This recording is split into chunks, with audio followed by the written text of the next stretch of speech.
We never to know, seeing the veins life of the mind. It is impossible for mind to understand how the presence of lost. It is not by reasoning, by argument, by metaphysics can one come to know the thing. Save a vain strife of mind. Now, of course, we labor to know, seeing the vain strife of mind. To whom he is speaking? To Buddha. Of course, it's not telling it to mind, because mind cannot understand. Mind cannot understand. We labor to know, seeing the vain strife of mind. To whom is the poet telling this? Surely it cannot mind, because mind cannot understand that. So there is no point in telling it to the mind. He is telling it to something else. The cognitive faculties which are there in us, we stand above the mind, beyond the mind. And the possibilities of those cognitive faculties opening to a greater knowledge, it is to them we give this telling this. You cannot tell to the mind, there is no point in taking to the mind. All knowledge ended in the unbelievable. All knowledge ended in the unbelievable. This is a stage when we cannot really grasp anything at all. This knowledge is the highest knowledge. Perhaps even the knowledge that comes best of mind, even that ends into the unknowable. Even that ends into the unknowable. It is not mind. Mind is out of the question. But perhaps even the faculty of knowing things of Satchidananda, that itself stops when it reaches the unknowable. So as I told you, here we have got the cosmic manifestation, then we have got Satchidananda, the transcendent. Therefrom Satchidananda comes. It comes from beyond it, from the unmovable, the ineffable, the absolute. It is from there, that is the unknowable. It is from there. Means the first manifestation of the unknowable is Satchidananda. He is the first child. Satchidananda is the first child of the unknowable. So, even that knowledge of Satchidananda cannot reach the unknowable. In other words, whatever has come into manifestation, that Satchidananda will know. But what has not yet come into manifestation, of that, nobody can have knowledge. Not even Satchidananda, because it is not there in manifestation. It is a potential. It is kind of held back into the absolute. Then it is held back, nothing can come out. In a way of speaking, it is a terrible black hole. Nothing comes out of it unless it throws something out of it. We can call it black hole, white hole, whatever it is. Nothing can come out of it. Ended in the unbelievable. The effort to rule seems a vain right of will. Obviously, it is the vain strife, vain right. A trivial achievement, scorned by time, or power retired, into the omnipotent. At that point, waiting to come back to the omnipotent. Now, because all power has retired, because nothing can be known, it is a dark. So the whole thing is kind of hidden in darkness. A cave of darkness casts the eternal light. So this unknowable eternal light is guarded by this cave of darkness. Cave of darkness means all our faculties have ceased to know things, to function. So what can you know about that? You read that thing, it becomes a darkness. Because you do not know anything, therefore it is a darkness. Cast eternal light. A silent sea on his driving heart.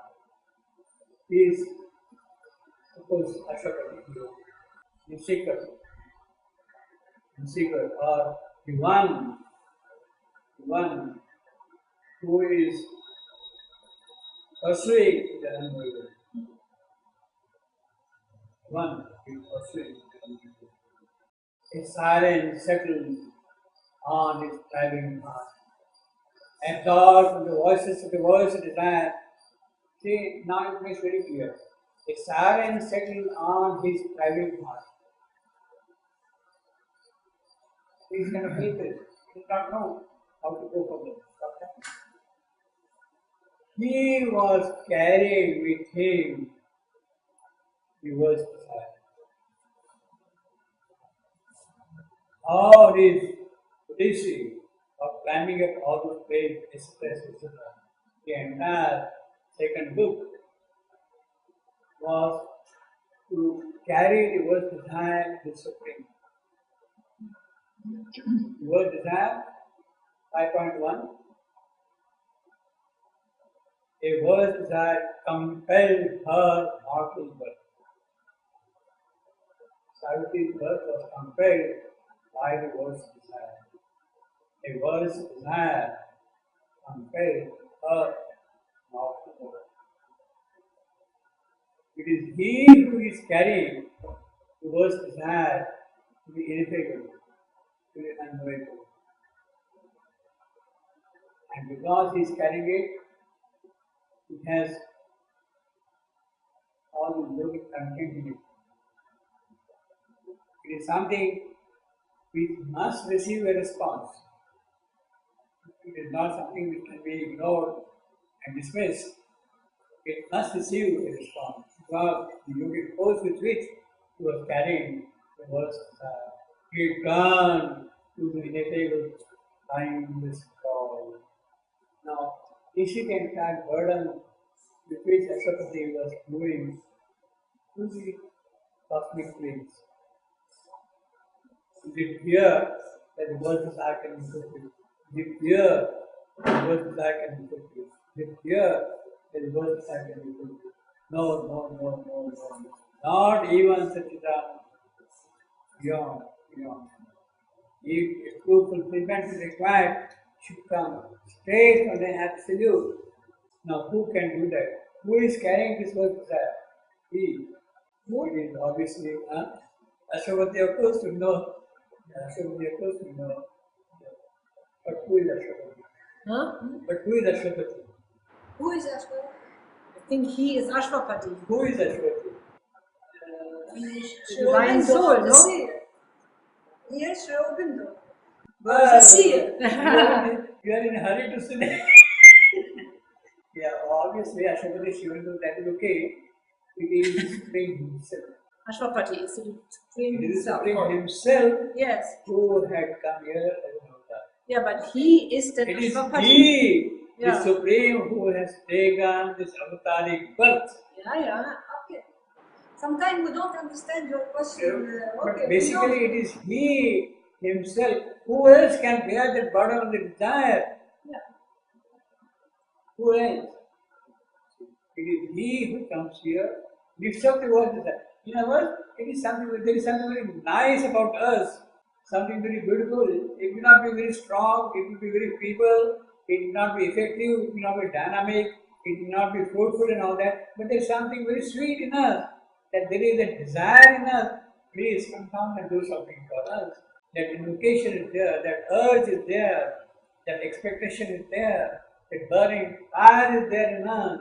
It wants something to come and get things done here. It is there. Of course, that has also been seated within us. But that desire is there.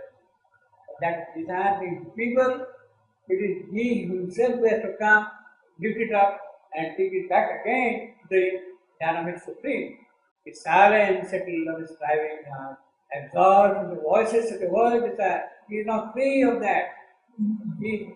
Until now, he was kind of burdened with world desire. He was tied with the world desire. It was kind of clinging him back, pulling him back to the world desire. Even that should go away. I should not have even that desire with me, that urge to help somebody. No, no, no. I should be only what he wants me. Maybe I am going with him for this thing. Even that should stop. A silence settled, therefore silence settled on his driving heart. Absorbed the voices of the world desire, he turned to the little timeless call beyond expression.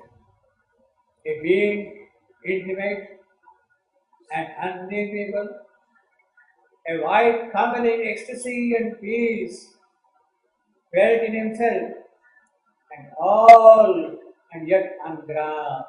See, he has already felt that now. The moment he has kind of disburdened himself with the world's desire, he feels an intimate and nameable being very close to him. As if the world's desire was kind of holding him back from that intimate and unnameable being. A wide compelling ecstasy and the compelling ecstasy and the compelling peace, you see, felt in himself and all and yet ungrasped, approached and fading from his soul's pursuit, as if forever luring him beyond. He cannot be lured beyond if he is getting burdened with world desire. World desire will cling to him and will not allow it to go to beyond. He has to even kind of give up that. Here it retreated. Far it caught him still, unable to satisfy, but is to die. Obviously. Its absence left the greatest action service. I am trying to see what is it stands for. Here, The divine light. huh? The divine light and Ananda. Being. No, in the context of this text, far it called him still. Yeah, the Now, divine being. the nearest grammatically it would mean being. Grammatically, he is making that being beautiful because it is indescribable, it is unnameable. You cannot say. It cannot be. No. No. It is indescribable, it is unnameable. Therefore, he is making it beautiful. It Ecstasy and peace. Ecstasy and peace. No. which one? Because the ecstasy and peace. Approached. Who is approached and fed? He approached is faded from his soul. He Who? fed in himself and all yet approached being. And the being approached and fed Yeah. it? So it must be you A also. wide, intimate, and a wide, compelling being fed in himself. Obviously, when he's feeling it, that's approaching, and all and yet approached and faded from his soul's pursuit. It comes and goes. Because it is ungraspable, it is unreachable. As if forever luring him beyond. Yes, beyond, go. But who is luring him? Unknown. Well, I mean, this is according to that one, the unknowable. I understood the ecstasy and the peace. Approaching and luring. Unknowable. Being of the unknowable. Being unknowable. No, what is it about? What does he say? Knowable. Being Unknowable. The unknowable can be a being. Huh? The unknowable can be a being. Well, it is neutral. Yeah. Being is personal, no? Being is personal, this is Not true. unknowable. Yeah. this. But he says he One being qualifies. has many. Why He qualifies by Unknowable saying, is not but he qualifies by saying approaching and fed it unnameable. from his soul. It means the ecstasy and the peace. He said no. Being is personal, it's true. But he qualifies by saying it is unnameable. unknowable. So we have to widen, huh? Yeah, the word being is a little, yeah. So it means ecstasy and peace. What does he translate? No, the I mean behind? when you said a wide, compelling ecstasy and peace, compelling, ecstasy and peace, Yeah. felt in himself. A being intimate and nameable, a wide, compelling ecstasy, that is it. That becomes it. Yeah. A wide, compelling ecstasy and peace. Yeah.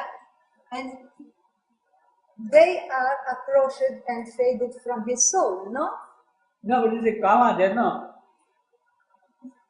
See, a being intimate and unnameable, Name it. approached and faded from his soul's pursuit. Ah, the being.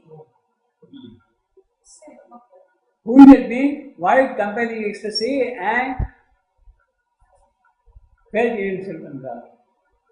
Yes, it's the same. I mean, the being also. So being has become it in Yeah, that context. it. Okay. Therefore, that being has become it. It's a secret being. Yeah, well, I mean, the word, he has qualified by saying No, unnameable. because it's unknowable. Yes. Unnameable. Secret. And he says also, We cannot. ungrasped, wide, compelling, peace and ecstasy, they are it. I have A understood. being approached and faded from his soul's pursuit. Being. But the soul is pursuing the being. Being, he is pursuing the being, by being that unknowable, unnameable. The soul pursues the being. Yeah.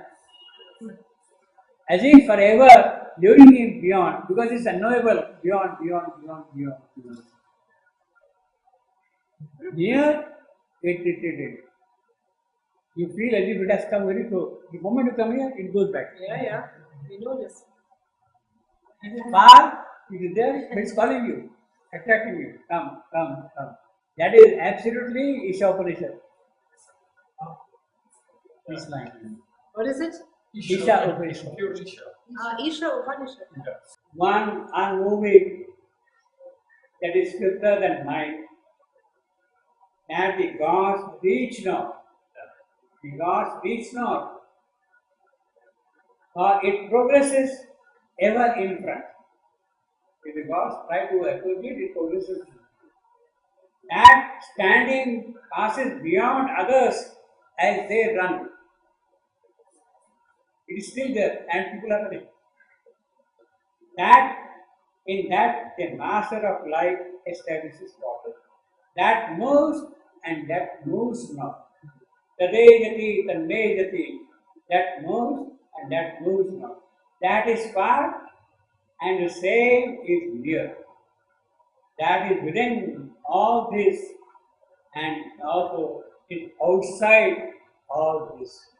That moves and that moves not. That is far and the same is near. That is within all this. Whatever there is already within. And that also is outside all this. Tadejati, tanmejati, tatpure, tadvantike, tadantarasya, sarvasya, tadu sarvasyasya, tajyata.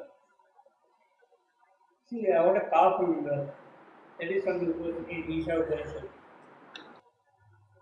Maybe about 5,000 years old.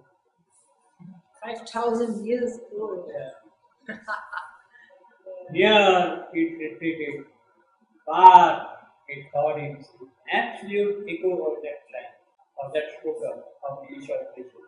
Well, you can call it in the language of literature that this is an echo of the Upanishadic shloka, an echo. I will rather call it not an echo, but a remembrance. We are going to remember what we are doing in the Isha Upanishad. Remember what we are. These are putting in English, in Sanskrit, they are put in English for the benefit of the poor souls. Near it retreated, far it called him still. Yes, beyond. It is endless. That is the endless. In other words, there are inexhaustible possibilities present in the action. This has come. Yet. There are inexhaustible. Therefore, it is unavailable. And it is that which Asapati as a yogi carrying the word that trying to tap. There are those inexhaustible possibilities there.